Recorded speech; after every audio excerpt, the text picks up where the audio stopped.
बिस्मिल्लाहिर्रहमानिर्रहीम व जाहिदू फिल्लाहि हक्का जिहादिही। अक़वाम की ज़िंदगी में बाद ऐसे अय्याम होते हैं जिन्हें कभी फरामोश नहीं किया जा सकता।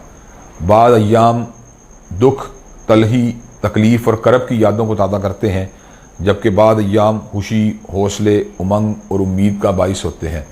तारीख़ पाकिस्तान में 6 सितंबर के दिन को कभी फरामोश नहीं किया जा सकता। भारतीय जारहियत का जिस अंदाज में पूरी पाकिस्तानी कौम ने अफवाज पाकिस्तान की पुश्त पे खड़े होकर मुकाबला किया, वो यकीनन पाकिस्तान की तारीख का एक ज़र्री, सुनहरी और हसीन तरीन दिन था। हिंदू अफवाज को अपनी ताकत पर नाज था, अपनी क़ुव्वत पर नाज था, अपनी अस्करियत पर नाज था, अपनी साइंस और टेक्नोलॉजी के अतबार से तरक्की पर नाज था।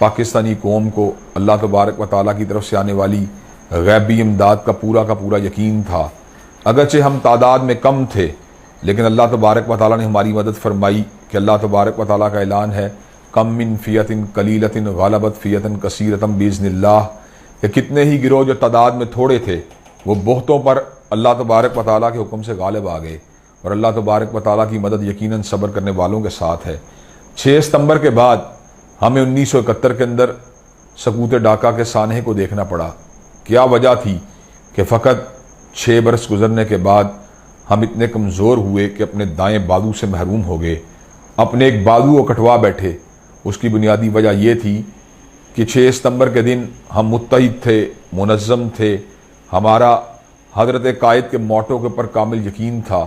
हम इत्तेहाद, ईमान, तंजीम की एक खूबसूरत तस्वीर थे। बाद अज़ा हम इत्तेहाद की नेमत से महरूम हुए, हम बंगाली और गैर बंगाली में तकसीम हुए, हम ईमान की नेमत से महरूम हुए। हमने कलमे की बुनियाद के ऊपर आपस में यकजा रहने की बजाय कौमियत की बुनियाद के ऊपर तफरका और धड़ेबंदी को इख्तियार कर लिया। हम तंजीम से महरूम हुए और एक मरकज़ियत के ऊपर खड़े होने की बजाय मुख्तलिफ गिरोहबंदियों का शिकार हो गए। आज भी हमारी ताकत दर हकीकत इन्हीं ज़र्री असूलों से बस्तगी के अंदर मौजूद है।